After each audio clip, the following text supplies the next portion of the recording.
porque vamos receber aqui Carlos Burle, uma das lendas do surf nacional, surfista de ondas grandes, cheio de história para contar, tá? Quem vai estar cuidando, né, desse bate-papo sou eu, Bruno e o Gui, né? O Bob Lapa. Vou chamar os dois aqui já, tá? Já estão aí. Vocês receberam aí, ó. Pessoal que estiver entrando aí, vamos jogar a setinha pro lado. Eu vou fazer isso aí, ó. Já mandei o convite para vocês, tá? Por gentileza, entrem aí. Entrem aí para bater um papo. Fala aí, rapaziada. E aí, rapaziada, boa noite, como é que tá? Ó, o Burle aí. Cara, vamos chamar ele logo, né? Vamos chamar o Burle logo. Vamos dar uma boa noite aqui para ele. O cara é entendido, irmão. Mais do que a gente. Sabe mexer no... Fala, Bob, tudo bem? Tava surfando hoje, né? Tava, cara. Tava aproveitando. Fala, Burle. Boa noite, meu Boa camarada. noite. E aí, boa Eu vou botar o óculos aqui melhor. Ô, Burle, É você você mesmo, usa Bob? óculos, né? Tudo bem, Pô, pessoal? meu áudio não tá muito bom, cara. Ô, Aide. Aide, O Burle, teu áudio aqui tá um pouquinho baixo. Meu áudio tá baixo? agora Talvez se aqui, você aproximar um pouquinho. Vê se melhorou ou não? Agora melhorou. Tá. Burle, Agora- obrigado Eu tô com a perna pelo... pra cima aqui, agora, eu operei agora. o joelho, cara. agora entrou. Agora eu tô ouvindo. Deixa eu só aumentar aqui um pouquinho meu áudio. Eu vou te ouvir mais. Eu também tô doente, Burle. Tô com 40 de febre. Que é isso? Tô na Melhor. base do improviso aqui. Valeu. Pra você também, né? Você tá se recuperando aí da cirurgia no joelho, não é isso? Cara, eu tô passando por momentos aqui de provação, tá? Para dormir é muito difícil, muita dor mesmo, assim. Tô na base do remédio, aí fico trocando medicação para, né, não ficar viciado e também não ficar acabando um pouco com a digestão, né? Porque o remédio destrói muito o corpo, né? Mas é bom. Gratidão que tem remédio, né? Tem aquela hora que tá aquele desespero de noite, assim, que você puxa o remédio ali, pelo menos consegue dormir 2, 3 horas, dá uma aliviada. Tem um... Mas essa cirurgia foi. Fiz, cara, eu fiz o Bob. cruzado anterior. Eu ia te perguntar, foi em decorrência do quê? Foi algum acidente, alguma coisa que já tinha um problema antigo que você precisou corrigir? Por que foi que você precisou operar o joelho? Olha só, o meu histórico desse joelho, ele já tinha uma folga, né? Então, sempre que eu ia fazer as fisioterapias, o pessoal da parte técnica dava uma analisada, tem uma folga, não, mas a musculatura é muito boa, o joelho está no lugar, está tranquilo, talvez um dia dê problema. E realmente, assim, eu tive aquele acidente lá em Jones, em 2015, né? Que eu voltei com a onda, e a perna ficou toda roxa, a perna esquerda, mas a direita, eu senti que pegou o joelho. Quando eu fui fazer uma ressonância magnética, o resultado foi que eu estava com 99% do ligamento anterior, né, o cruzado anterior, rompido. E o médico da WSL, na época, ele sugeriu que eu fizesse uma cirurgia. Ó, você vai ter que fazer uma cirurgia para realmente estabilizar esse joelho. Só que eu estava no meio de competições ali, né, inverno, muita produção, muito trabalho. E eu resolvi fazer um tratamento mais conservador mesmo, fazer fisioterapia, muita musculação. E continuei levando, né? Aí vieram outros acidentes, o joelho começou a sair mais, ele saía, eu colocava de volta, saía, eu colocava de volta. Aí, assim, mais recentemente, ele começou a sair à noite, né? Tipo, um dia muito fatigante, né? A musculatura cansada, estressada, dava uma virada de noite assim, ainda saiu, não sei o quê. Aí, realmente, eu comecei a falar, poxa, assim não tá dando, né? Já estava saindo durante alguns momentos em práticas de esportes. Agora, de noite, aí eu falei, não, de noite não. De noite o negócio está ficando muito sério mesmo, né? E a gente só tem a dimensão da importância de um joelho quando a gente machuca ele, né? A gente vê o quanto é necessário para toda a mobilidade, vestir uma meia, uma calça. Você não, eu já machuquei o joelho, passei 4 meses fazendo fisioterapia, andando mancando, até recuperar, mas nunca voltou a ser o mesmo, né? Tanto é que eu não encosto meu calcanhar até a bunda aqui em cima, do esquerdo. Mas você fez Então, o que cirurgia? acontece? Não, eu não fiz cirurgia. Eu Sei. não fiz, mas, cara, eu sei o que é sofrer com dor no joelho. É uma dor que você está parado na cama, deitado, e um movimento mínimo assim de virar o corpo, você faz assim, já dá É. um choque, meu irmão. Eu não sei como é que está o teu caso, mas eu sei que eu entendo essa dor aí, porque eu já passei por ela e eu sei que não é brincadeira, é sofrimento mesmo. Ô, Mas Bob, eu vou te falar um negócio aqui rapidinho para a gente começar. Eu sempre fui muito resistente à dor, tá? Sempre fui muito resistente à dor. Então, assim, nunca gostei de tomar remédio de dor, sempre que precisei, parei logo. Tentei, nesse caso, parar. Não estava conseguindo dormir, né? Assim, falei, cara, eu vou ficar louco, não vou conseguir dormir, né? Já há vários dias, aí comecei esse tratamento, comecei a me perguntar, né? Falei, então, qual é o aprendizado para que eu possa passar por isso, né? Porque tem que ter um aprendizado, né? É muita dor, muito sofrimento, né? E a conclusão que eu cheguei é que eu estou tendo mais compaixão com a dor das pessoas, sabe? Legal. Porque você por ser resistente, você às vezes você olha assim e fala, pô, isso não é nada, pô, vamos lá, né? Não, cara, vou te falar aí, quanto só sabe o que é dor quem sente, né? Só sabe o que é dor quem sente. Então, assim, está sendo uma lição muito importante para mim na minha vida, cara. Ô, Burle, como surge o Carlos Burle? Como é que surge o surfista de ondas grandes? O que que te levou ao mundo do surf? O Guilherme trocou a ideia aqui com a gente, né, um tempo atrás, né, Gui? E contou muito da história dele, porque a gente queria saber a história do Carlos Burle. Tem um livro seu, né, do André Viana, né? Uhum. Inclusive é o tema aqui, profissão surfista, né? Como é que você chegou a esse entendimento da profissão de surfista? O que que construiu o Carlos Burle?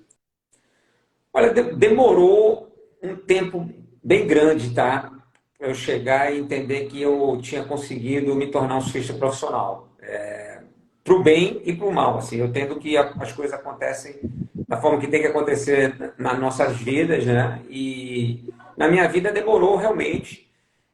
Apesar de desde cedo ter reconhecido um talento em mim, e ter tido sucesso durante todas as fases, né? Como amador, começando ainda no nosso estado, em Recife, né? Em Pernambuco, eu tive que passar por muitos altos e baixos na minha carreira. Então, até eu entender que deu certo, eu vou te falar que demorou assim pelo menos uns 20 anos. Uns 20 anos para eu olhar assim e falar, caramba, hoje eu tenho um nome. Porque mesmo quando eu já estava ganhando alguma coisa, eu senti uma instabilidade muito grande. Como profissional ali na frente, já sendo reconhecido como surfista de ondas grandes, eu sentia uma instabilidade muito grande, aquela necessidade de estar dando retorno constantemente, assinando contratos todos os anos, dentro de uma plataforma que a gente sabe que é uma plataforma que não é fácil de você viver, que é o surf de ondas grandes. É diferente quando você faz parte de um circuito brasileiro, de um circuito internacional, você tem as cartas bem dispostas na mesa, né? Então você sabe que se você estiver fazendo o teu trabalho bem feito, você vai renovar o teu contrato, vai ganhar uma boa premiação. Não. O meu meio, ele foi um meio de constante descoberta, né? Desbravando. E um dia eu olhei assim e falei, caramba, eu tenho um nome, né? Eu vou trabalhar esse meu nome. Foi aí que eu senti que realmente deu certo, sabe? Eu falei, caramba. Aí começou essa história né, profissão surfista, por isso que o livro tem esse nome, né, que é um nome até que a princípio eu falei, pô, esse nome é muito careta, não tem a ver comigo, né? Eu queria que fosse professional vagabundo, vagabundo profissional, que é uma coisa Que que sempre maneiro. me chamaram, né? Sempre me chamava de vagabundo. Eu falava, então eu sou vagabundo profissional, porque eu vivo da minha vagabundagem. Mas o André achava muito agressivo, né? A própria editora também, não sei, não deve ter gostado da minha ideia, mas a princípio eu gostaria que fosse vagabundo profissional, até para quebrar um pouco esse paradigma, né? Da imagem do surfista vagabundo, né? Que era muito associado naquela época que a gente começou a surfar a drogas e é uma imagem assim, muito antiprofissional, né? É uma realidade bem diferente do que é hoje em dia. Ô, Burley, você sente saudade dessa época? Desculpa, Gui. Você sente saudade dessa época? Depois Sim, vai com você, Gui. Cara, a gente viveu uma época de ouro. Uma época de ouro. Exatamente. Uma época de descoberta, né? Outro dia eu estava conversando com uma pessoa e ela falou, poxa, mas você passou por isso? Eu falei, passei, eu descobri a ondas lá em Recife. Hoje em dia você não descobre lá em Pernambuco. Qualquer lugar hoje em dia, como é que você faz uma descoberta de um pico hoje em dia? Você vai no Google Maps, dá uma olhada na bancada, na profundidade da bancada, direção do swell, pá, não sei o que, você descobre uma onda. Você descobrir uma onda fisicamente hoje em dia é muito difícil, né? Até tem ainda, não, o mundo é muito grande, né? Mas a gente viveu uma época de aventuras, de desbravamento, de descobertas, de transgressão, né? E o ser humano é isso, né? Quebra de barreiras, de paradigmas. A gente acampava muito, cara, era muito legal, sabe? Não tinha internet, não tinha celular, então não tinha essa vigilância, né, que existe hoje em dia na vida da gente. Então é todo mundo muito vigiado hoje em dia, né? É uma liberdade assim incrível, incrível. Engraçado, engraçado desculpa, só pegando aí o mote do que estava falando aí da questão de vagabundo, né? Que é uma palavra assim que tem um lado bem maior do lado pejorativo, uma palavra marginalizada, mas na verdade o bom vagabundo, o vagabundo que não faz mal a ninguém, o cara que só tem um compromisso com a satisfação a ele próprio e não à sociedade, ao sistema, nem à família, nem a ninguém. Ele tem esse estigma, né, de ser apontado, mas na verdade ele é bem invejado, né? O povo inveja que tem essa qualidade de vida, de poder fazer o que quer, de estar na praia, de ver o pôr do sol, de pegar onda o dia inteiro, entendeu? Mas só que, no caso do Burley, ele deixou, né, apesar de que ele queria que o livro fosse isso, mas na verdade ele deixou essa coisa da vagabundagem e encarou o surf realmente com uma dignidade, um profissionalismo, uma responsabilidade muito grande, porque eu me lembro ele, moleque, quando a gente foi lá naquela viagem para o sul, naquele campeonato lá do Alterro, ali você já tinha ido um ano anterior, salvo engano, de 85, e você era, quando a gente chegou lá, eu lembro que você era uma espécie de uma sensação, você já não era uma promessa, você era uma certeza, que todo mundo tinha que você ia chegar na final, e realmente você vinha surfando brilhantemente todas as baterias do campeonato, até perder aquela bateria para o WO por um atraso da equipe em resgatar para a bateria, aquela questão que ficou. Mas você já era uma certeza tão grande que no ano depois, quando criou-se o circuito nacional, você já era um top 16, se não me engano, um top 5, mesmo sem ter corrido a primeira etapa, que foi sua primeira viagem para o Havaí, né? Então, essa transição te deu uma certeza de que você estava no caminho certo, tanto é que você arrumou as malas depois disso e foi embora para o Rio de Janeiro. Aí é que eu te pergunto, você chegou lá na casa do Heraldo e você começou a querer realmente que tua vida profissional desse certo, e começou a participar de todos. Bob, o Heraldo é o Heraldo Gueiros, é isso? Heraldo Gueiros, que é daqui de Pernambuco também, parceiro, foi um dos caras que também deu muito apoio ao Burley, né? Aquela história que o pupilo suplanta o mestre. Isso eu não sei nem se eu deveria dizer isso, porque o Heraldo pode até ficar chateado, mas todo mundo sabe, na verdade, que o Burley chegou num patamar mais elevado. Mas o que eu queria concluir é o seguinte, que quando você chega, você começa a competir os campeonatos todos, circuito Compro, circuito isso, aquilo, Limão Brahma, aí você começa a ganhar. E aí você começa a ser também, eu me lembro disso, um pouco sentido, porque eu fui morar no Rio de Janeiro com 8 anos de idade, eu senti muito isso, o preconceito, uma certa xenofobia, um certo Paraíba, não sou Paraíba, não, sou de Pernambuco. Ah, meu irmão, da Bahia para cima é tudo a mesma coisa, tudo Paraíba. Então, eu me lembro que teve um pouco, sabe, de uma galera que não queria aceitar que você estava chegando e arrombando a porta ali no Rio de Janeiro. Que o Rio realmente era o epicentro do surf nacional e onde tinha os melhores surfistas na época, né? Aí eu queria que você falasse um pouco dessa época, de você se jogar mesmo com a cara e a coragem, ter a ajuda dos amigos, mas não desistir do teu sonho e realmente deu certo, né, no final da história. O importante também é a gente entender um pouco o que me motiva na minha vida, né? Então, quando eu começo a surfar em Recife ainda muito cedo, eu sinto que existe um preconceito dentro de casa, na minha família, existe um preconceito na sociedade e aquele preconceito generalizado na imagem do surfista, né? Um estigma muito ruim. E eu me lembro que eu queria mudar essa imagem. Eu precisava fazer essa transformação fora d'água, muito mais do que dentro d'água. Por mais que eu surfasse bem, se eu quisesse surfar profissionalmente, eu precisava fazer essa transformação, ser parte dessa transformação. Aquilo me motivou bastante, né? Porque eu tinha que provar para os meus pais que eu era capaz de viver do surf, né? E quando eu chego no Rio de Janeiro, para morar no Rio de Janeiro, também encontro esse preconceito. E esse preconceito, ele está presente na vida da gente, né? Assim, até hoje eu encontro preconceito e faz parte. Agora, por que eu estou chamando a atenção a vocês com relação a isso, né? Porque eu chego no Havaí e também tem um preconceito de ser surfista brasileiro e ondas pequenas, né?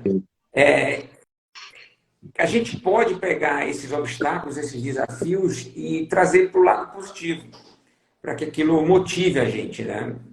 E não ficar julgando as pessoas ou as circunstâncias. É lógico que se eu tivesse encontrado um cenário diferente, talvez fosse mais fácil ou não, né?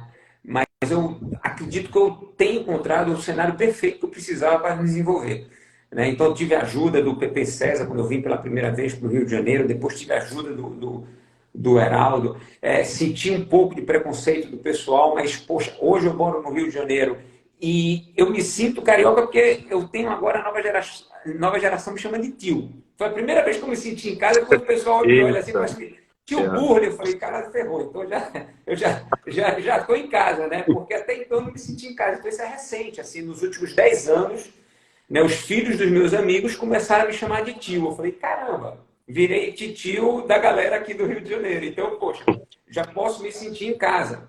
E dentro dessa linha de raciocínio, foi aí que eu desenvolvi minha personalidade, sabe, Bob?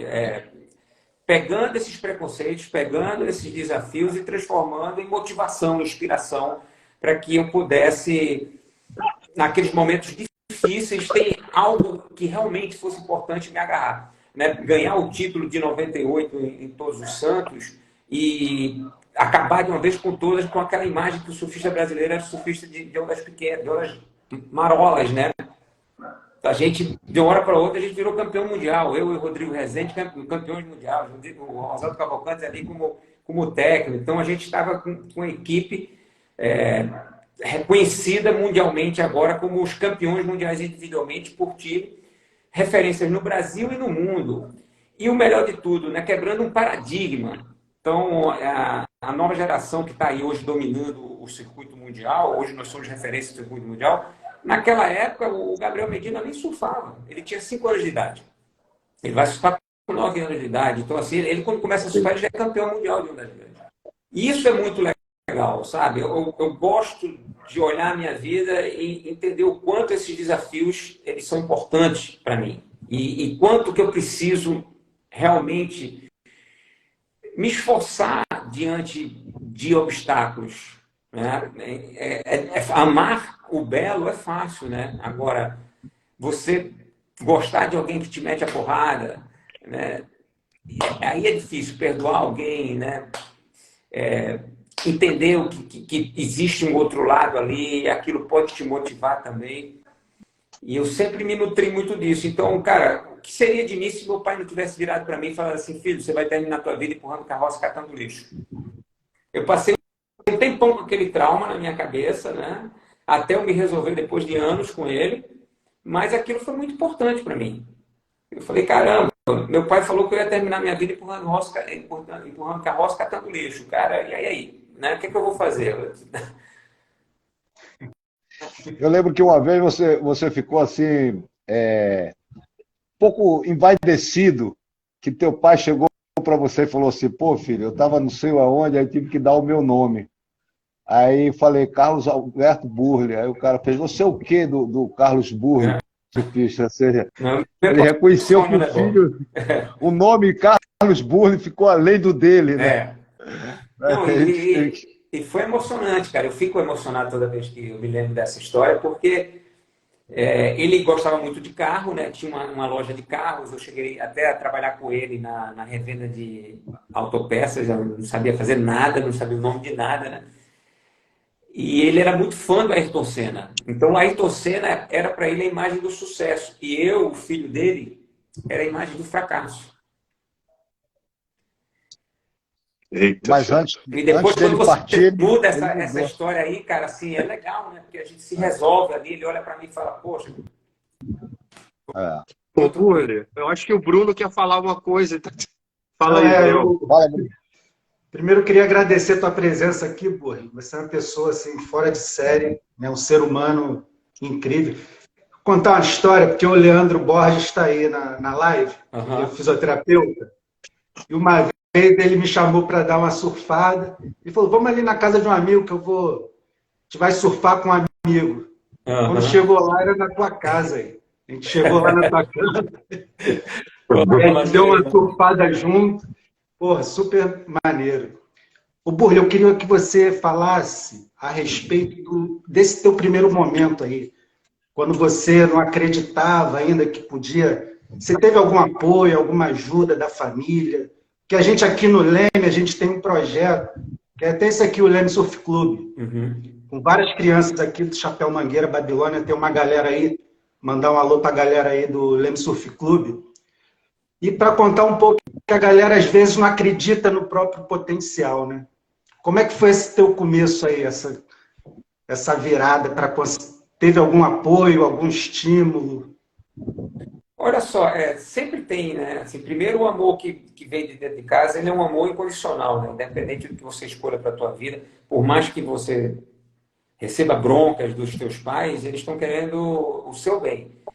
Então, eu sempre tive o apoio da família dentro de casa, sempre tive o apoio dos amigos, né? Eu sempre fui muito querido pelos meus amigos lá em Recife, sim, muito legal. Me adotaram, eu era o mascote, andava com a galera mais velha. E isso continuou durante toda aquela fase assim de transição mesmo, onde eu precisava ainda viajar bastante, como esse fato de eu ter vindo para o Rio de Janeiro, né, ter sido bem recebido aqui. Então, o mais importante não é só as pessoas te apoiarem, é você se apoiar, tá? Você tem que procurar autoestima dentro de você. Então, através do pensamento positivo, da conversa interior, você tem que se estimular, porque existe muita coisa dentro da gente, existe um potencial enorme dentro da gente que às vezes a gente não consegue enxergar. Não consegue enxergar porque a gente tem uma visão muito limitada. A gente não consegue se conectar com o que está acontecendo na realidade. A gente fica querendo que as coisas aconteçam da forma que a gente planeja. E o universo, a vida, tem outros planos para a gente. Então eu percebi que a minha carreira ela só conseguiu chegar onde ela está hoje porque no fundo, eu sempre fui muito sincero à minha essência. Eu sabia que eu queria ser surfista profissional, por quê? Porque eu queria estar perto da natureza, eu queria ter qualidade de vida, eu queria ter um estilo de vida saudável, eu queria me alimentar bem, né? Quem me conhece sabe disso, então eu sempre fui preocupado com alimentação, com yoga, com meditação. Eu sempre quis me desenvolver através da minha profissão. Então, o que as nossas profissões, né? Porque hoje eu não sou só um surfista profissional, eu dou palestras, eu sou técnico do Lucas Chumbo, eu tenho Bull Experience, né? Eu faço tantas coisas que eu terminei criando ferramentas para estar perto do meu sonho. Então, assim, procure uma autoestima dentro de você, porque você tem muito potencial, sabe? Todo mundo tem muito potencial.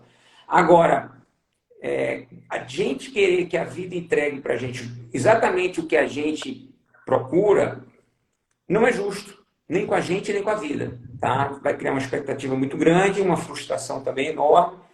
Qualquer mudança de rumo, você vai se machucar, porque você cria uma resistência. Quando a gente cria resistência, a gente se machuca.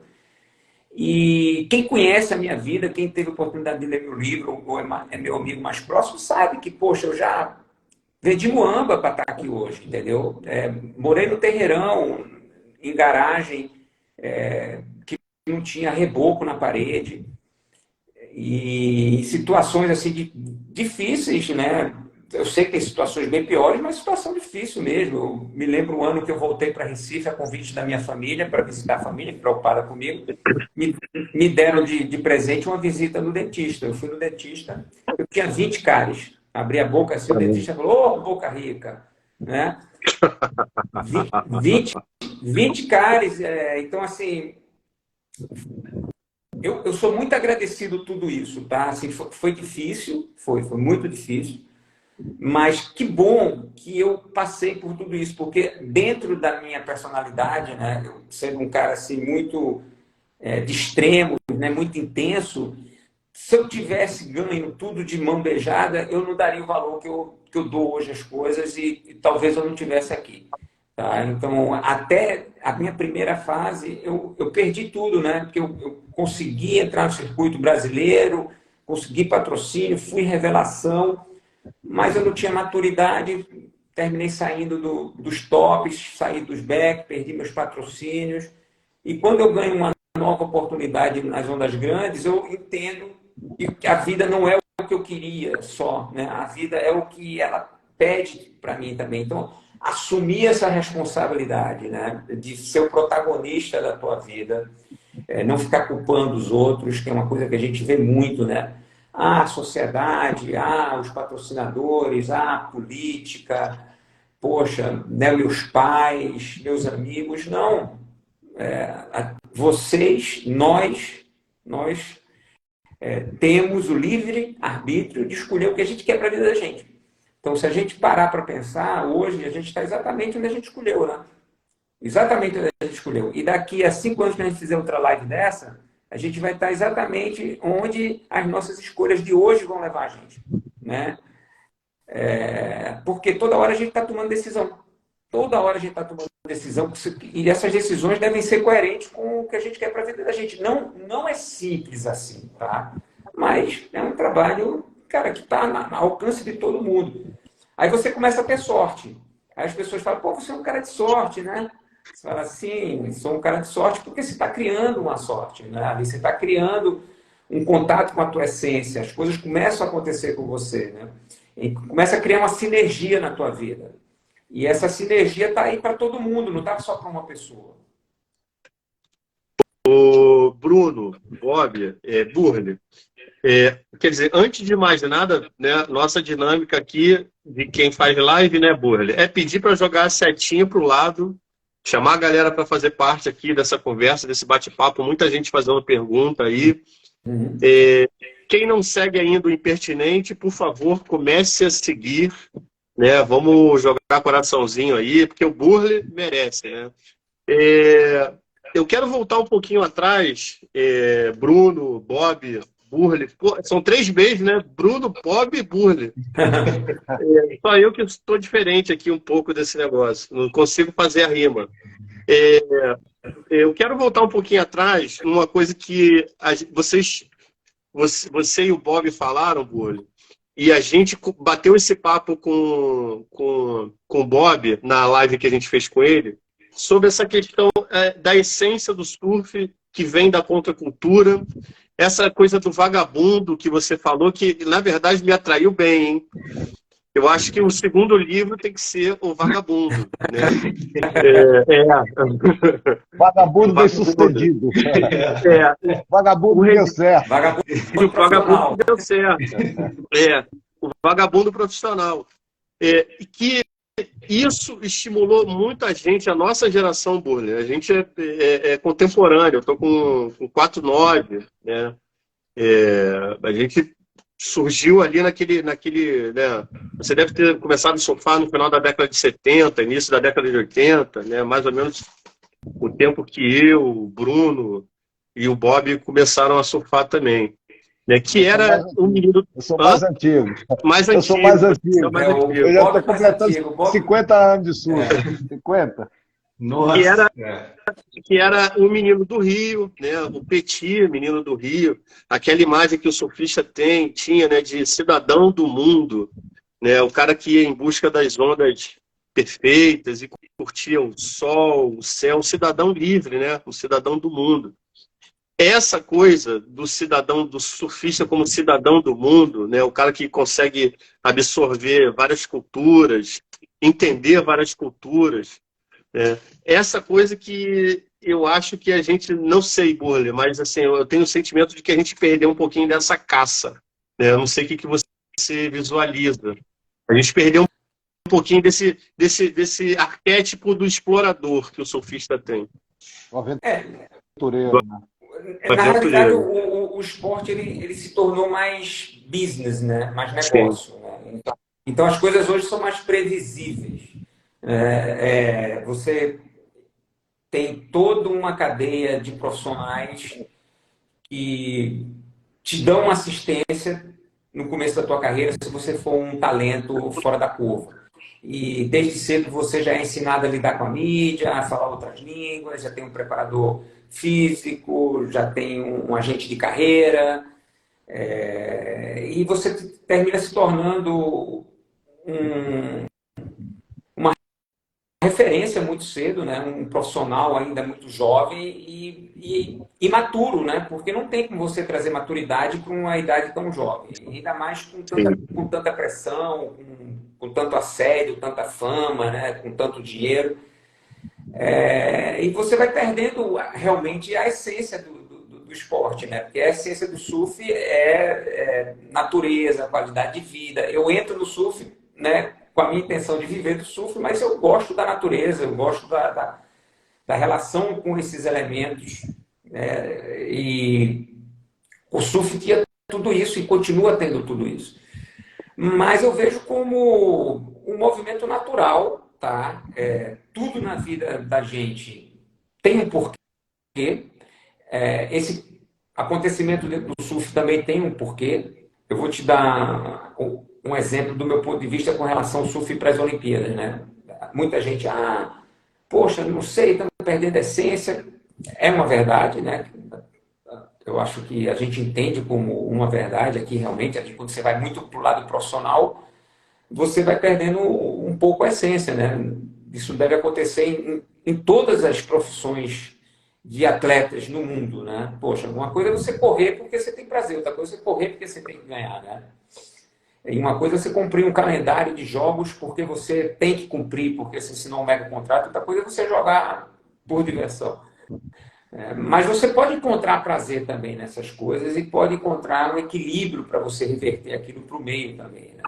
Afinal de contas, você conseguiu se tornar uma referência, viver do esporte, se bancar a tua família, prover qualidade de vida, acesso à saúde, acesso à educação. Existe uma transformação social muito grande quando você traz isso para o esporte, né? O esporte deixa de ser um exemplo de vagabundos, né? Vamos botar lá no extremo, depois a gente começou, para ser um exemplo de atleta. Só que a vida cobra, né? Não existe almoço grátis, né? A vida cobra. E quando a gente fala assim, o surf vai para as Olimpíadas, muita gente fala assim, que legal, o surf trouxe a primeira medalha de ouro agora no Japão para a gente com o Ítalo. Poxa, olha que legal, muito bacana. Patrocínios, investimento, visibilidade, muito bacana. Mas eu já olho como uma oportunidade de ver o meu esporte crescendo. Uma janela a mais, ou várias janelas a mais que vão se abrir para que a gente possa se comunicar com outras pessoas, com outras culturas, né? E passar nossos valores. E fazer uma transformação muito maior, né? O mesmo acontece com as piscinas de ondas artificiais. Poxa, um bocado de surfista que não tem essência, vão ser surfistas de piscina. Cara, vão ser surfistas de piscina, né? Em contrapartida, as piscinas vão para lugares que a gente nunca imaginou que o surf ia chegar. Nunca, nunca. E a gente pode levar a nossa essência.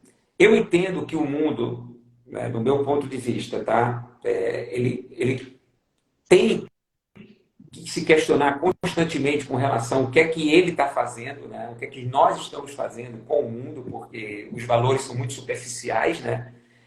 Tudo pela matéria, pela conquista da matéria, né? Hoje, o significado de sucesso é o quanto você acumulou de matéria e não a paz, o controle emocional, o equilíbrio, o tempo que você tem, a saúde física, emocional, né? A conexão espiritual. Então, assim, eu entendo que a humanidade, nós, né? Não estou botando isso na conta de ninguém, na minha conta, tá? Nós, a gente foi por um caminho muito superficial. E o surf também veio seguindo essa tendência, desse caminho superficial, de valores superficiais. Agora, daí para jogar o pano e falar, desisto. Não, eu jamais vou desistir do ser humano, sabe? Jamais vou desistir do surf. Eu vou usar isso como uma motivação para que eu possa fazer parte dessa transformação que eu quero para o mundo, né? E essa transformação começa dentro de mim, não atirando pedra nos outros, julgando os outros, né? Criticando os outros. Eu não vou fazer um movimento contrário, porque vai ser remar contra a corrente. O surfista que rema contra a corrente morre afogado, a gente sabe disso, né? A gente tem que sempre usar a corrente a favor. Eu vou usar esses desafios e essas oportunidades para fazer uma transformação, para levar outros valores, entendeu? Que são valores que eu acredito que o nosso esporte tem, que você colocou muito bem. Que a essência do surfista é justamente isso. É liberdade, é a conexão com a natureza, é descobrir lugares novos, é comer bem, é dormir cedo, ver o pôr do sol, dormir cedo, acordar cedo, ver o sol nascendo. Isso é muito legal. E isso é o que eu mais priorizo na minha vida. Eu priorizo isso na minha vida. Só que eu tenho que trabalhar isso, porque senão eu vou virar um businessman. Então toda hora eu estou fazendo escolhas. Será que o que é mais importante para mim? Acumular matéria ou ter tempo e qualidade de vida para poder estar com os meus amigos, né? Minha família, com as pessoas que eu quero, né? Escolher as coisas que são importantes para mim, para a minha vida. Carlinho, Faz sentido?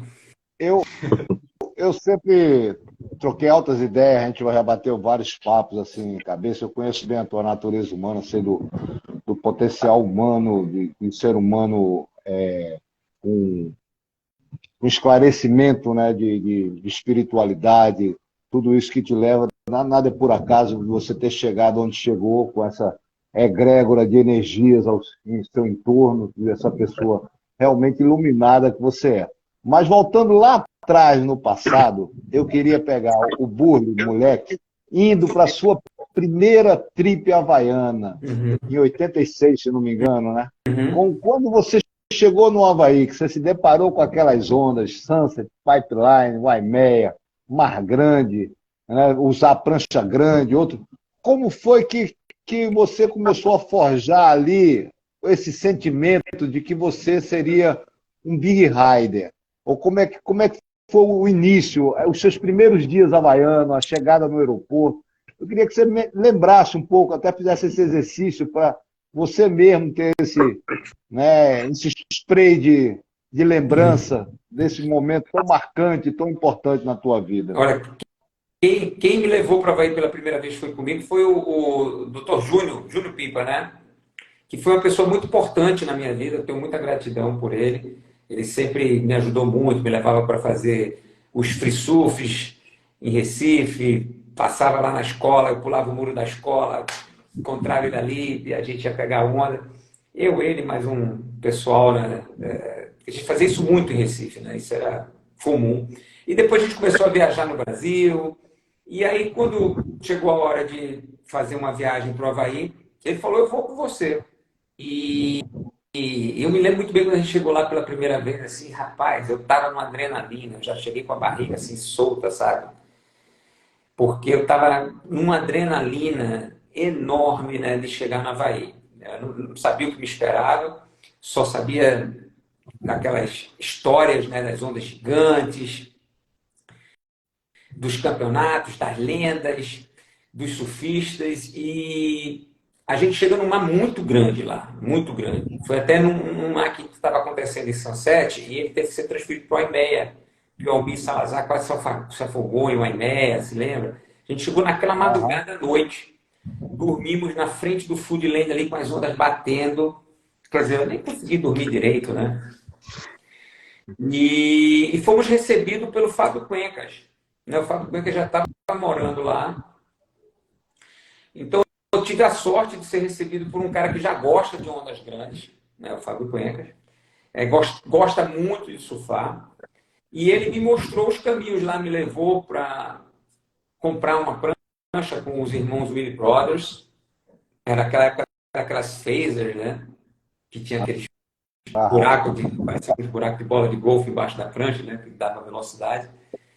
Eu me lembro que eu comprei logo uma prancha com eles, e já era uma prancha bem maior do que eu imaginava. As pranchas que E eu você ia com a missão do patrocinador, né? O Ricardo da Plancton, Não, que bancou a eu não passagem. era ainda da Plankton nessa Ah, não? época. Não, Nessa primeira viagem, não. não, Ah, não tá. era, não era. Então, eu fui para ficar 5 meses, né? Realmente fiquei 5 meses lá. é, e me apaixonei pelo Havaí, me apaixonei, né? Assim, agora foram, assim, momentos intensos, né? Foi naquele ano que aconteceu aquela briga na Miss Billy, né? Que os Black Trunks cercaram a Miss Billy, que era a embaixada dos brasileiros ali em Rock Point. Aí Paulinho Tendas falou com o FBI. Rapaz, eu vou te falar assim, tanta coisa aconteceu nessa temporada. Foi naquela temporada que o Almir e o Picuruta brigaram lá com o pessoal. Você Isso, estava lá naquela. isso. 86, 87. E a gente, cara, assim, a gente comprou um carro, e o carro era muito grande, consumia muita gasolina, vivia quebrado, aquelas confusões assim né, De North de Shore. North Shore, totalmente diferente de hoje em dia. Aí a gente também, eu me aproveitei que eu não era conhecido como brasileiro, então aquela confusão com brasileiro eu já fugia para o outro lado, já não ia mais para o lado de Sunset, de Rock Point, Pipeline, ia lá para o lado de Haleiwa, mas fiquei 5 meses lá e me apaixonei pelo lugar e prometi que eu ia voltar sempre, né? E peguei Já os são mares. quantas, já são quantas entradas no Havaí? Desses Desde quase 86 40 anos. direto. São 37 entradas, né? Daqui a pouco vai fazer 40 anos. Caramba. Ô, Bruno, você quer falar alguma coisa? Não, eu queria, agora surgiu uma curiosidade aqui. Vocês são de Recife, os dois, né? Uhum. Como é que vocês se conheceram? Como é que foi essa história aí? Vocês se encontraram no Havaí? O Guilherme veio de uma família de surfistas, né? E a referência no Recife são os Coutinhos. E eu, quando eu comecei a surfar, eu fui morar na casa do meu amigo Clemente, Tiago e Elinho. Fui adotado pela tia Tassiana Que maneiro. e o tio Hélio, né? Aí, depois de um mês lá direto, isso logo que eu comecei a surfar, né? O tio Hélio voltou para mim assim, mas rapaz, você vai ficar aí, então eu vou começar a te dar mesada. Aí eu falei, caramba, isso sujou, estou incomodando, né? Mas Mas aí também tem uma história que você foi morar num apartamento que era do meu pai, ele tinha isso, falecido, não foi isso? isso. Aí você encontrou um adesivo lá no armário, você falou isso pra mim. Porra, eu vi um adesivo, aqui morava um surfista. Depois você Meu pai soube que foi era morar eu no que outro morava ali. apartamento. Porque meu pai e minha mãe eram separados, né? E meu pai foi morar no apartamento que o pai do Bob alugou para ele. E era ali na região ali de Piedade, né? Ali perto da igrejinha. Foi ali que eu comecei a surfar, naquela área ali. Mas a primeira lembrança que eu tenho de ter te encontrado foi ali na Magia, Com o pessoal da ali magia. naquele caminho para Prazeres ali. Aham. Você molequinho, lourinho, cabelo por aqui, devia ter uns 13 anos de idade. Aí o Marroca me apresentou a você. Ah, esse é o Burle, esse moleque aí teve Bully não, tudo. Carlinhos Ralph. Carlinho Ralph, não era o Burle. Naquela época, esse é o Carlinho Ralph, esse é o Ralph and Roll. Ferrou, né? Aí, pô, a gente começou a te levar lá pra Isso. Serrambi. Aí, pô, eu me lembro que a primeira vez que eu te vi em Serrambi, eu falei, pô, esse moleque aí é bom, hein? Que ele é atirado, nem olhou pra pedra, não quer nem saber, botou pra baixo, botou pra dentro. Aí, pô, começou a ter essa amizade, porque você, quando ganhou aquele campeonato lá do Arrecife, acho que foi o Arrecife Isso. Pro em Gaibu, né? Ali você já estava se tornando, ali em Pernambuco, aqui em Recife, quase que uma unanimidade. Todo mundo já sabia quem você era, todo mundo já apostava as fichas, sabia que você ia ser um grande surfista. Tanto é que você foi um surfista de destaque na competição, até abandonar a competição para ir ingressar na carreira do Big Surf e competir também, e se sagrou bicampeão mundial. Então, todo o sucesso você buscou, você teve, né? Mas naquele tempo lá atrás, eu acho que você nem imaginava que um dia você estaria, né, com todos esses programas televisivos que você passou, Faustão, Ana Maria Braga, Não. Hulk, fulano de tal, essa exposição midiática tão grande, o seu nome hoje em dia é o nome não só aqui no Brasil, mas no mundo todo, com uma pessoa respeitada, não só por dropar onda grande, mas pela figura humana que você é. Que você conseguiu conciliar isso. E eu acho que, pô, uma coisa que dentro disso que eu queria te perguntar, quando foi que você sentiu assim um respeito da comunidade que você idolatrava, aqueles caras que estavam num patamar quase de semideus, e de repente esses caras começaram a olhar para você como um igual a eles, e você sentiu isso do Slater, do Shane Dória, desses caras todos. Quando você sentiu isso, como é que você sentiu no seu íntimo, assim? Bob, primeiro, obrigado pelas palavras, muito obrigado mesmo. Eu admiro muito você, sempre foi para mim um mentor, né? Eu sempre olhei para as pessoas mais velhas, o Heraldo, o Elinho me ensinou muita coisa. Você, o Marroca, né? O Cláudio também, assim, Napinho, pô, Serginho, Caverna, pô, vários, né, amigos da gente lá que me adotaram. E eu sempre usei vocês muito, no bom sentido, assim, né? Absorvendo como uma esponja os ensinamentos de vocês. E eu nunca imaginei, nunca mesmo assim imaginei, que um dia eu poderia ter um espaço, né, ser reconhecido na comunidade do surf mundial. Foi algo assim muito longe mesmo das minhas primeiras imaginações como surfista profissional, né? Eu pensava em talvez ser um destaque no Brasil, conseguir ser uma referência e viver daquele esporte. Agora, a nível internacional, assim, eu nunca imaginei mesmo, tá? Nunca imaginei mesmo. E aí, com as aparições nas ondas grandes, eu vi que aquilo fez uma diferença, tá? Depois de 98, quando eu ganhei Todos os Santos, aí o Shane Dória deu aquele depoimento no Surf Adventure. O pessoal pergunta para alguns expoentes do surf internacional qual o brasileiro favorito, o Shane Dória responde o Carlos Burle, né? E aquilo realmente, assim, para mim, começou a me chamar a atenção. Eu falei assim, poxa, num universo tão grande, né, de Fábio Gouveia, Teco Padarati, Vitor Ribas, vem uma figura como o Shane Dória e fala assim, não, eu acho que o Carlos Burle é o melhor brasileiro, porque ele sempre está nas ondas boas que aparecem. E aí eu comecei a entender assim, o tamanho da minha carreira, né? Da dimensão do meu nome, onde que eu estava conseguindo chegar, né? E influenciar uma imagem positiva para o meu país, que era totalmente diferente da imagem que a gente encontrava no começo dos anos 80, quando eu comecei a surfar. E no final dos anos 80, quando eu começo a ir para o Havaí, e o surf brasileiro, por mais que já tivesse uma geração que era respeitada, né? O Renan, o Ianzinho, o Brown, a galera toda lá do pé para baixo, o PP, né? no Havaí, mas o surfista em geral brasileiro tinha uma imagem ainda de surfista de ondas pequenas.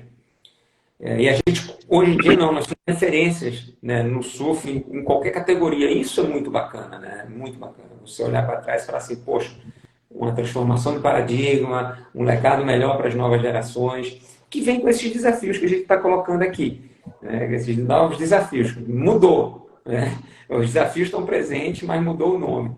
Agora poxa, como você botar na cabeça da nova geração que muito cedo eles vão ser referência e como referência, eles têm uma responsabilidade muito grande perante ao meio, né? Eles representam a comunidade do Sul, representam a sua cidade, representam o seu país, representam o nosso esporte a nível mundial.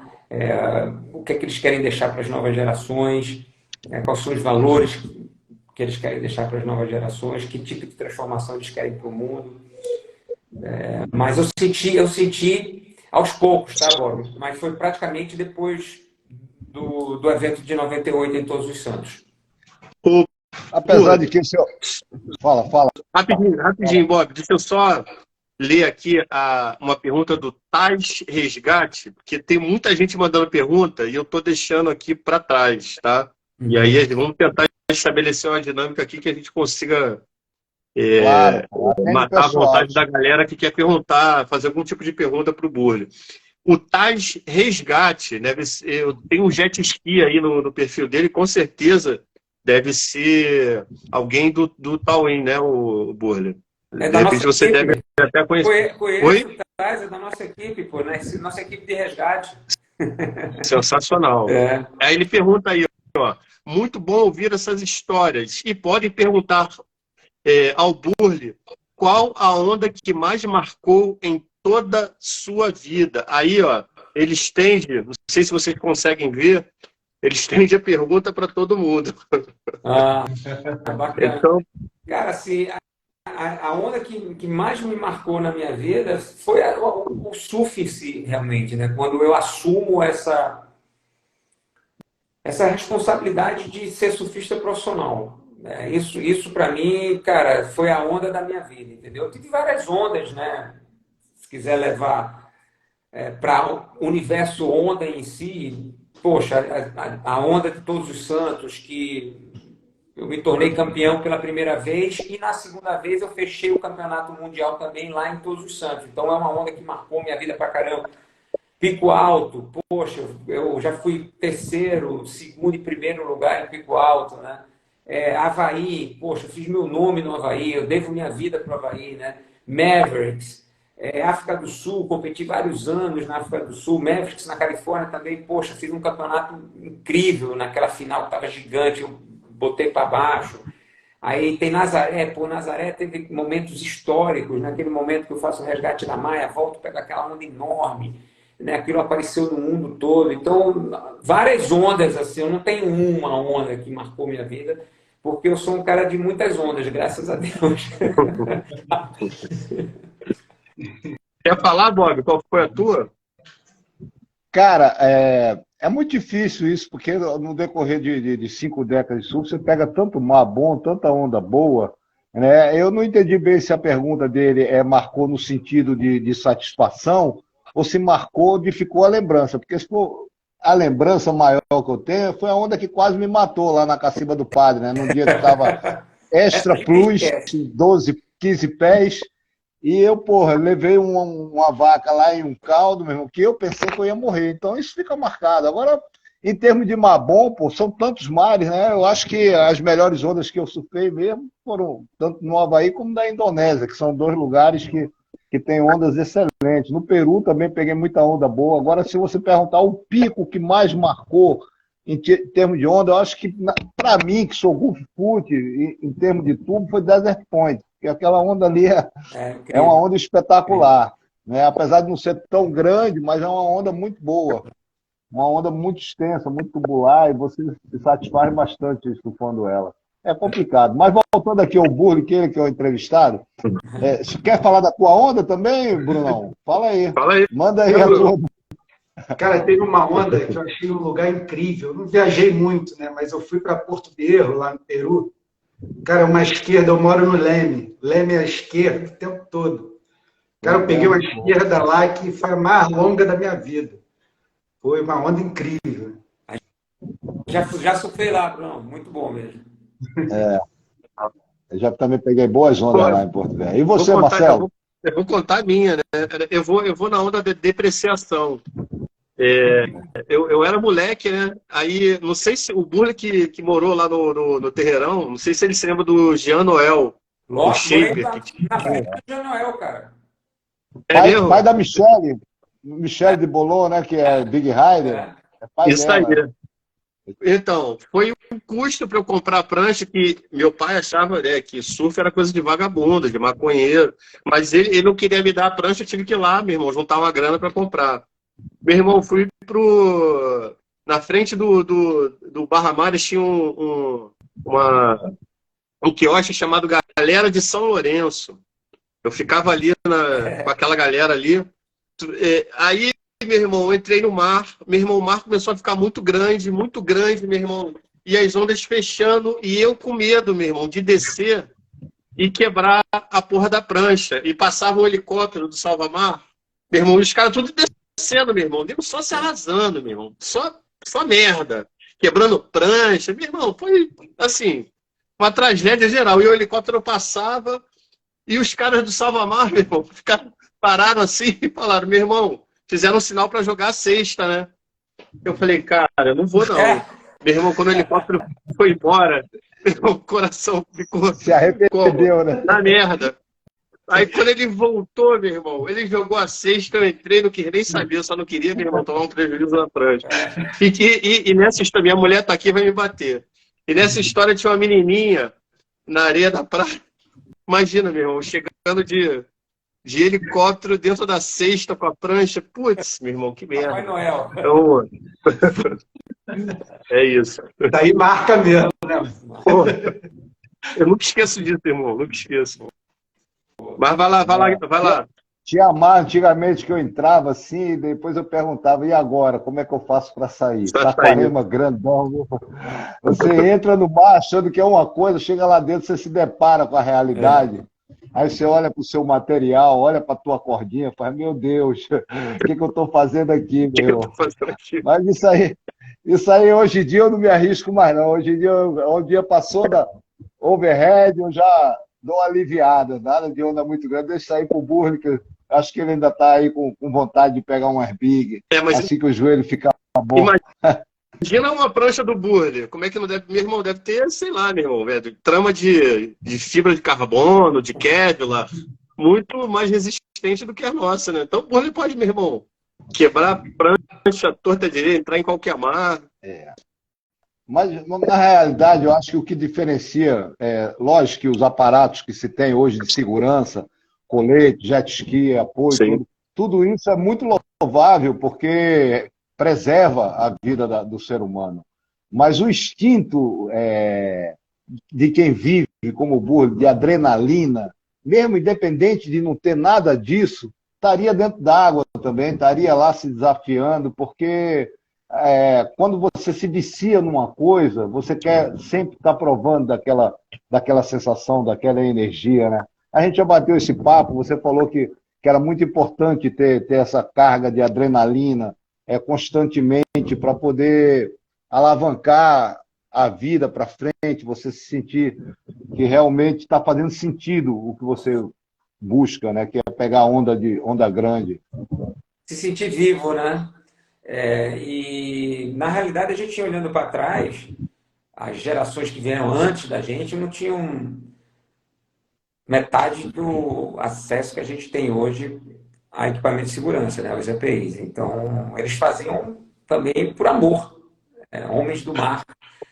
Iam pegar aquelas ondas gigantes, com condições de segurança bem menores do que a gente hoje chama o que é de segurança, né? Com os coletes moderníssimos de flutuação, com os equipamentos tecnológicos de jet ski, resgate, experiências técnicas, né? Hoje a gente tem um aparato aí enorme de tecnologia e experiência quando o assunto é salvamento em ondas grandes, que ficou muito mais seguro a gente praticar esse esporte.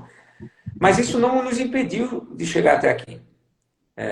E eu tenho certeza que faríamos tudo de novo, né? Se a gente não tivesse acesso aos equipamentos de segurança, mesmo sabendo que anos na frente a gente teria, a gente não ia esperar. A gente iria lá e iria superar os nossos medos, encarar os nossos desafios, se preparar, né, fisicamente, se preparar emocionalmente para encarar essas ondas e se sentir bem, se sentir fortalecido, né, se sentir empoderado, se sentir conectado, né, porque é um momento também assim, de muita conexão, né? Você, poxa, vai lá, pega um mar daquele gigante, sobrevive, né? E aquilo é uma conexão muito grande com a mãe natureza, né? É uma energia muito forte. Por isso que a gente gosta de repetir, de voltar nesses momentos. Ô, Burle, Inclusive você coloca. tem uma... Fala, fala aí. fala, Bruno. Não, tem uma pergunta agora da Francisca Francisca Lima Oficial. O que faz um surfista no momento decisivo ser mentalmente forte? Vocês fazem algum tipo de preparo? Acho que isso é muito individual, tá? Vai depender de surfista para surfista. Eu, no meu caso, posso responder porque eu tenho essa experiência de anos. Eu sempre trabalhei muito a minha mente de uma forma positiva e eu sei que para eu conseguir ter um equilíbrio mental e ter uma confiança, eu preciso estar também fisicamente preparado. Então, a parte da preparação física, ela anda em conjunto com a parte emocional. Para você não perder o controle e não se envolver emocionalmente e se lembrar do teu treinamento, seguir o teu protocolo ali, porque são momentos realmente decisivos, né? Como você mesmo colocou, poxa, levanto a mão ali, peço ajuda do helicóptero, mandou bem, pediu ajuda, é isso aí, cara, né? O Bob lá na acima do quase morrendo, eu tenho certeza que ele foi atrás de toda a experiência dele de vida e usou o melhor dele, tudo que ele sabia para poder sair daquela situação. E no final das contas, o que vai separar você dos outros surfistas é justamente isso, é o tempo de preparação que você tem, tanto física como emocional. Porque eu sou um cara pequeno, realmente, eu não sou um cara grande, sou um cara pequeno, então não sou aquele estereotipo que você olha assim, o cara é preparado pra caramba, Superman, não, é muito pelo contrário. Eu sou um cara pequeno, assim, mas eu tenho uma preparação emocional, eu passo muito tempo treinando fisicamente, então eu confio no meu físico, eu me sinto muito conectado com o ambiente, então aquilo tudo me traz confiança, né, para poder estar numa situação dessa difícil, né, Francisca, e me manter sob controle, não estar lá desesperado. O medo, ele existe, mas você não pode deixar ele transformar em pânico, né? O medo é Você tem aquele medo controlado. O medo é Se você entra em pânico, você morre afogado. O medo é importantíssimo, né? Porque ele trigger, né? Ele estimula a percepção de risco. E você precisa entender que tem um risco, senão você não se prepara para aquele risco, né? Então, sentir medo é super importante. Você tem que acolher esse medo. Agora, esse medo ele não pode te congelar, não pode te paralisar. Ô, Burle, em bilhões de habitantes que tem no planeta, muito pouca gente tem esse seu talento, essa sua capacidade de desafiar montanhas de água, ondas de 30, 40 metros, sei lá, ondas gigantes. Então, a minha pergunta é o seguinte, que você sempre coloca esse marco de 98, quando você se descobriu o Big Ride por ter vencido, mas você já vinha forjando, já vinha construindo, né, pavimentando esse caminho nas idas constantes anualmente ao Havaí, e eu me lembro que as revistas na época sempre apontavam você como o brasileiro de maior destaque no Havaí. Você foi ganhando destaque, pegou aquela onda do backdoor gigante, que ninguém acreditou que você ia para backdoor, né? Depois você pegou um Maverick, se não me engano, antes mesmo desse Campeonato Todos Santos, gigantesco também. Então, esse teu instinto de onda grande, ele já vinha mesmo antes de você se descobrir esse Big Rider. Aí, tanto é que culminou no final o reconhecimento internacional, o convite para o Eddie Aikau, que você teve inúmeras oportunidades, eu acho que mais de umas 3 ou 4 vezes convidado, ou foi mais do que isso, né? Não sei quantos você participou. Que o convite. Nem fazem mais isso. Tem vários. Então, eu já tive a oportunidade de estar contigo na tua galeria, aí, muito legal. Mas aí, onde eu queria chegar, você teve esse, sabe, esse lance assim de que, pô, o pessoal acredita em mim, eu também acredito em mim, Deus acredita em mim, eu vou botar para gerar, e tentou pegar sempre as maiores em todas as situações, que, no meu entendimento, o momento mais tomado seu, eu não acompanhei tudo, mas do que eu acompanhei, foi aquele evento de Mavericks, que você realmente estava extra, sabe, tomado, indo além do limite, indo buscar a onda mais outside, tomando vacas assim, porra, nego olhar assim, morreu, e você sobreviver daquilo ali. Aquele campeonato ali, pela sua atitude, o certo seria você ter vencido aquele campeonato, eu acredito. Certo? Mas eu queria que você falasse um pouco daquele momento. O que é que te fez dizer assim, porra, cara, eu vou lá e vou pegar o que tiver que pegar, se eu morrer, foda-se. Mas eu vou pegar a maior. Olha, Bob, é difícil olhar para trás e falar exatamente o que aconteceu naquele momento, mas eu posso dizer com toda certeza que foi um momento assim muito iluminado, tá? Muito iluminado. Foi uma convergência de fatores. Primeiro que eu estava fazendo aquilo ali pela minha comunidade. Eu vivia um momento assim de questionamento, porque o Towin estava crescendo muito, eu estava indo muito bem no Towin, com os meus projetos, com o Heraldo, com a Maia, e a comunidade olhou, falou assim, olha só, a gente respeita quem pega ondas grandes na remada. A gente vai fazer um circuito mundial de ondas grandes na remada. Você topa? Eu falei, topo, né? Mas assim, eu já estava com 42 anos, 41, 42, aquela temporada, entendeu? E eu fiz aquilo pela minha comunidade. E fiz aquilo também para provar para a minha comunidade que, por mais que eu estivesse dando maior gás no Towin, né, e eu era muito criticado por isso, né, porque eu sempre fui muito criticado. Ah, o Burley, poxa, é um cara que faz muito marketing. Ah, o Burley é um cara que poxa, agora não rema mais, quer fazer só Towin. Então, eu sempre fui muito criticado. E naquele ano, eu terminei me tornando campeão mundial, né? E aquela final foi uma final assim onde o mar estava enorme, o mar só veio crescendo durante o dia. As condições foram ficando cada vez melhores para mim também, né? O vento foi diminuindo. E eu estava me sentindo muito seguro, porque eu tinha os melhores do mundo ali, né? Tava o Shane Doran, tava o Grant Twig Baker, né? Cara, assim, tava os melhores do mundo, estavam na água ali, tá? Os melhores da minha comunidade no mundo estavam na água ali.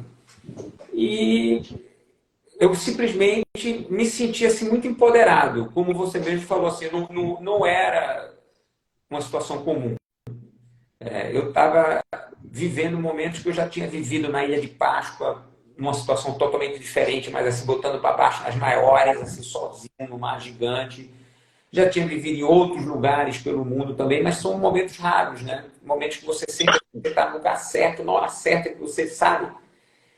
E realmente, assim, eu senti que aquilo incomodou até a minha comunidade. E na hora, dentro d'água, eu fui muito bem recebido, né? Depois da final, todo mundo dando os parabéns, não sei o quê, mas depois todo mundo se fechou e, não, peraí, calma, ele pegou as ondas grandes, mas não passou, o cara que estava no pico, estava mais no rabo, passou, e de repente minha atuação, que era para ter sido uma referência, né, porque a gente estava falando naquele momento de surfar as maiores ondas do mundo na remada, né? Então assim, falei, então vamos surfar as maiores ondas do mundo na remada? Vamos, né? Então, pô, vamos botar para baixo. Não quero saber de ficar no rabinho, vou lá, vim lá de trás, né? Nem que seja voando. Eu ficaria lá no barco. Eu queria, Pois é. eu queria... Fala, Burley. aí, assim, então foi uma convergência de fatores. Você vê que tem um lado emocional, a minha relação com a minha comunidade, o carinho pela minha comunidade, ao mesmo tempo uma questão de se provar, né? Falar assim, galera, a gente está junto, você não está vendo?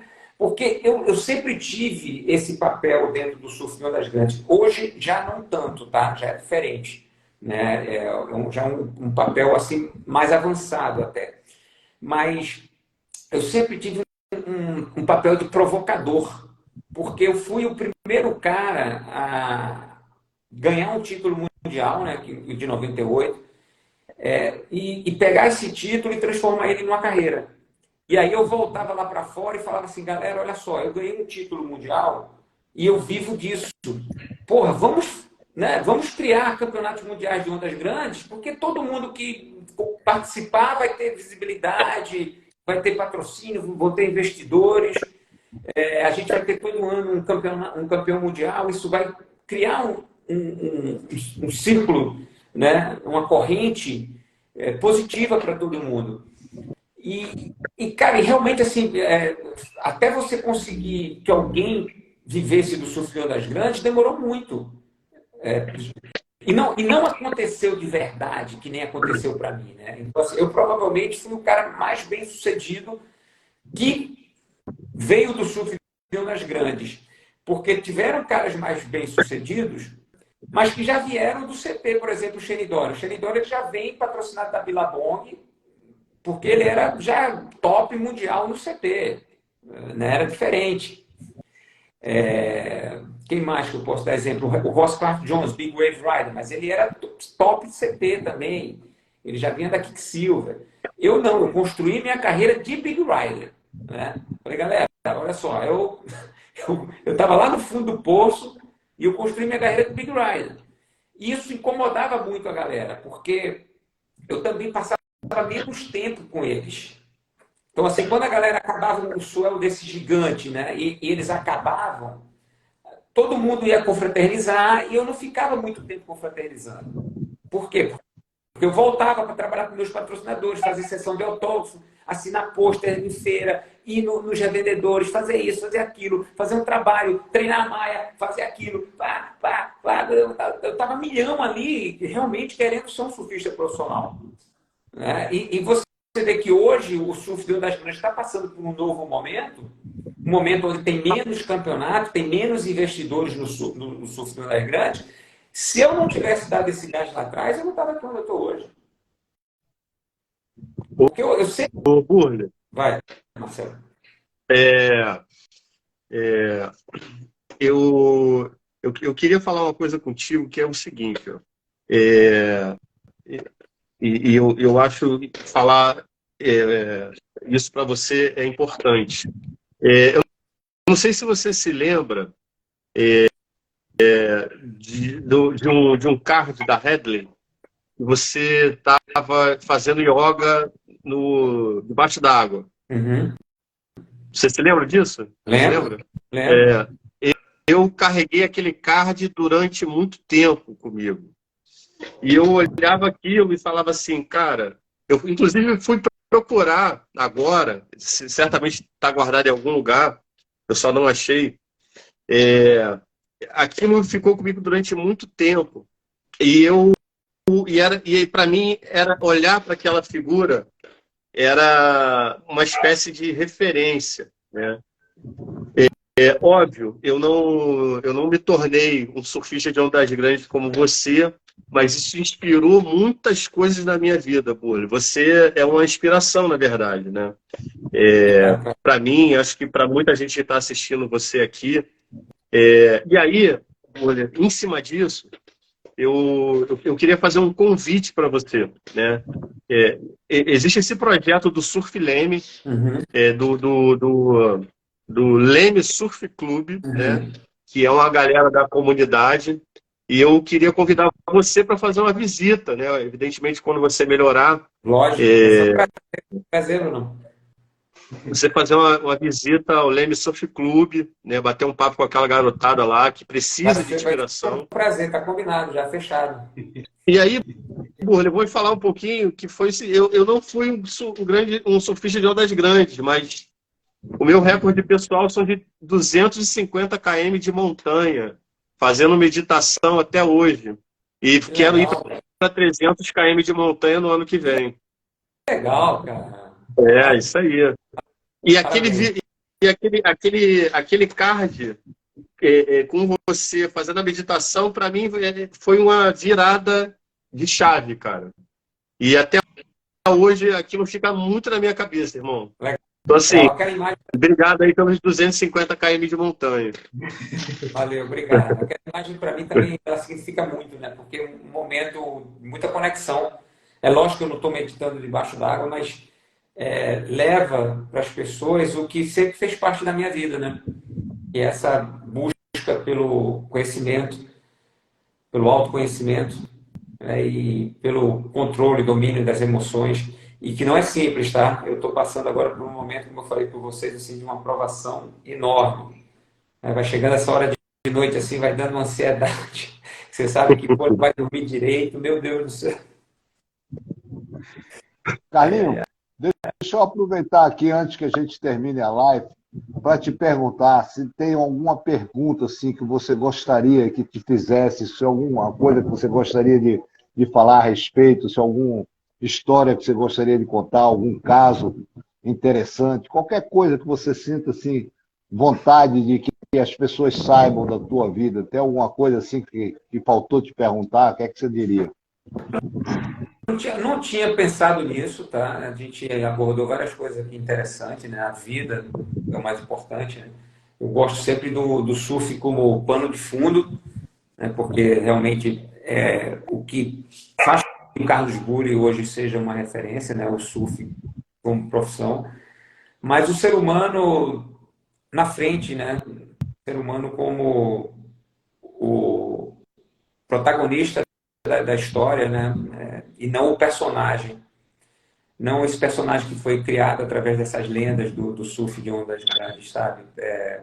Tirar essas máscaras e deixar o ser humano, porque quanto mais a gente se esconde atrás de máscaras, né? Atrás de medos, de inseguranças, mais a gente se distancia.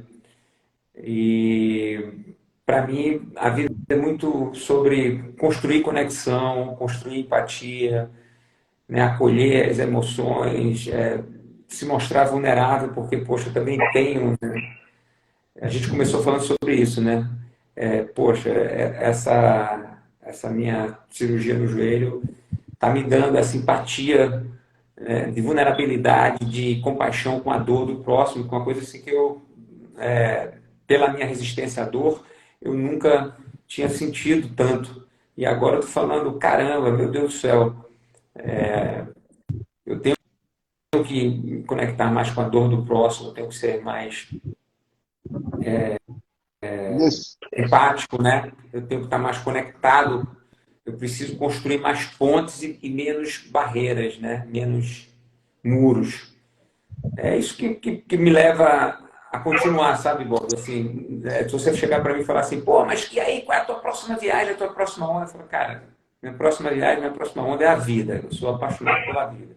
Eu curto muito viver, assim, e a minha motivação para consertar meu joelho é poder fazer uma caminhada um dia contigo, Marcelo, subir uma montanha dessa, Vambora, pô, ir lá vambora, vamos combinar. encontrar o pessoal do Leme com o Bruno, pô, poder trocar uma ideia com o meu amigo Bob, tomar um coco, pegar umas ondas. Eu acho a vida, eu sinto a vida como algo muito especial. Eu sou muito grato.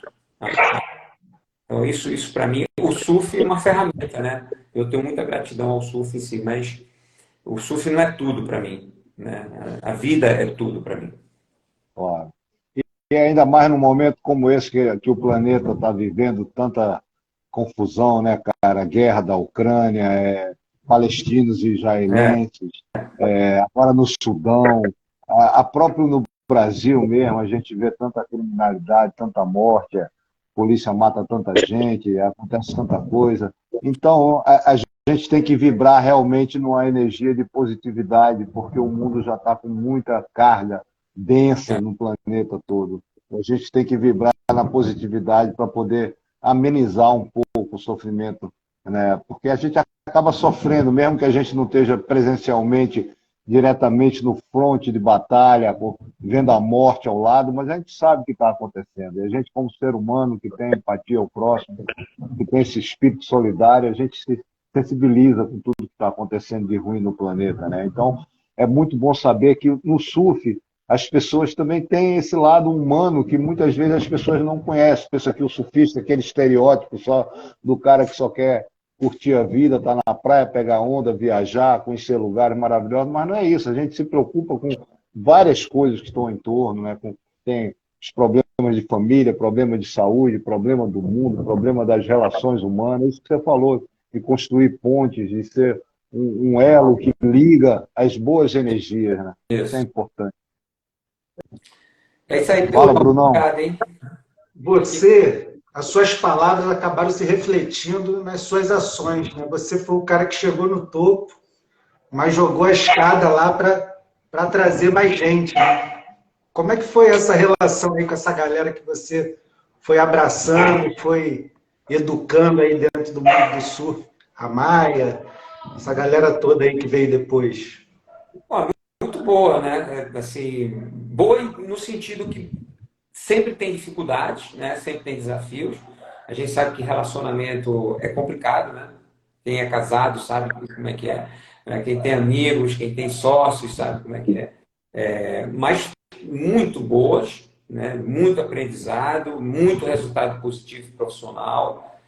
E eu sempre gosto de olhar para trás, assim, para o passado, né? E usar como referência, pegar tudo que eu aprendi e guardar comigo. E o que eu acho que realmente não vale a pena eu carregar, eu deixo, porque aquilo não me pertence. Então, eu tenho muita gratidão por essas relações e continuo construindo elas na minha vida. Sempre que eu posso, eu passo a minha experiência para a nova geração. E estimulo que eles façam o mesmo. Porque eu sempre falei, cara, se você está num meio próspero, você é próspero. Assim como o Bob falou agora, tudo que acontece no mundo impacta a gente. Então, assim, construir um mundo próspero depende da gente tocar em tudo de uma forma positiva. Então, tudo que eu toco, eu procuro deixar um legado positivo. Nem sempre é o que a gente esperava, mas a intenção é o que vale mais a pena. Então, quando você está bem intencionado, o universo continua abrindo as portas para você, sabe? Né? Você pode até errar, porque o erro faz parte do processo, é importante o erro, né?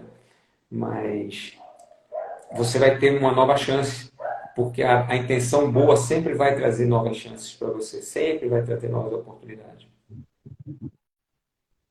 Ô, Burle, para a galera que a gente já está perto de encerrar a live por conta do tempo que a gente tem disponível pelo Instagram, né? Eu queria te pedir uma coisa.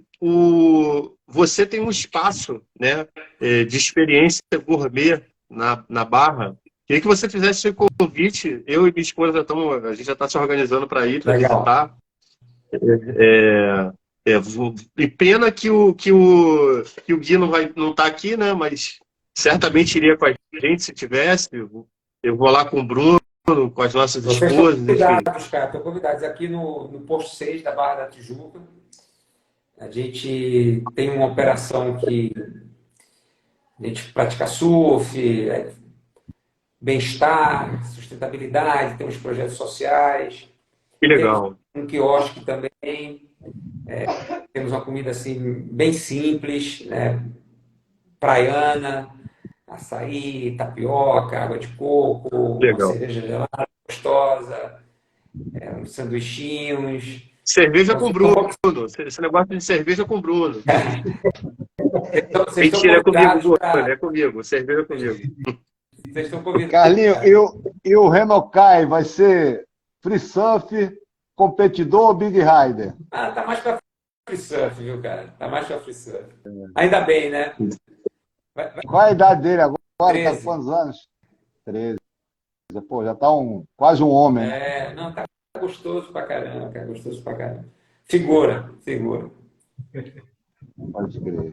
Legal. Depois de ter uma filha depois de muitos anos, veio um garoto assim, e aí, qual é?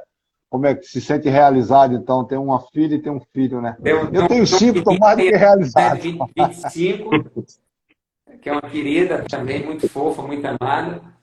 Está até com a mãe agora em Portugal. E tem um menino de 13, que é o Renocai, que também é muito querido, muito amado, e tem uma vasectomia. Meu irmão. Encerrei, Tá bom, né? é muito trabalho. O Bob é que gosta de fazer. O Guilherme aí, o Bob é que gosta de fazer filho pra caramba. Pois é, cara. Ele gosta. Recordista. Ele gosta. Tá cheio, né? Tem 5. O Burle, a gente já está encerrando. A gente queria deixar você com as suas considerações finais. Um abraço aí pra galera. Pedir para o pessoal seguir o Impertinente, o pessoal que está chegando aí, pedir para seguir, né? Jogar nos comentários aí desejos de boas vibrações para o Carlos de Burle, para que ele se recupere logo e possa visitar o Leme Surf Club, né? Trocar uma ideia com aquela galera de lá. Tá? Vamos marcar, Burle? Vamos marcar essa troca de ideia? Tá marcado já, cara. A gente está com o canal aberto aí, tá? Nossa comunicação. Deixa só eu começar a andar sem muleta, Sim. né? Sim. Por enquanto eu não saio, não vou para nenhum lugar sem ela. Eita. Eu queria fazer um agradecimento. O Burle, queria fazer um agradecimento a Yasmin, cara. Foi, nossa. Aliás, vocês todos são muito carinhosos. Eu falei com ela, né? Nossa, o carinho de vocês é maravilhoso, cara. Muito acolhedor. Obrigado, uma energia muito bacana. Você é maravilhoso, ela é maravilhosa. Obrigado, Burle. Obrigado por esse momento aí que você cedeu aí da sua agenda. Obrigado a vocês. E, poxa, melhoras também, né? Para você, tá? E obrigado aí, o Bob. Poxa, muito bom rever meu amigo. Valeu, Brunão. Parabéns aí pelo trabalho com o pessoal. Tá combinado nosso encontro. Espero vocês aqui no Posto 6, na Barra da Tijuca. E vamos manter esse canal aberto. A galera que está assistindo, vamos seguir aqui o Impertinente. E vamos espalhar essa energia boa, né? A vida passa tão rápido, cara. A vida passa tão rápido. É verdade. Vou só compartilhar uma coisinha aqui com vocês. Sempre que você tiver na dúvida, a gente tem muitas dúvidas, né? Assim, muitas escolhas, graças a Deus, na vida da gente. Sempre a gente pode escolher, né? Opte por algo que você não pode comprar, tá? Porque as coisas que a gente não pode comprar, elas têm muito mais valor. Verdade. Excelente, Burle. Excelente. Deixou uma boa mensagem, fechando com chave de ouro. Irmãozinho, foi bom te ver. Tudo de bom aí, melhoras para você. Saúde, paz, beijo no coração. Beijo, fique com Deus. Beijo no coração, Burle aqui. Excelente. Brunão, valeu, beijo no coração de vocês. Obrigado. Obrigado aí, excelente noite a todos. Até a próxima, galera. Valeu, Burle. Valeu. Até. Obrigadão. Valeu.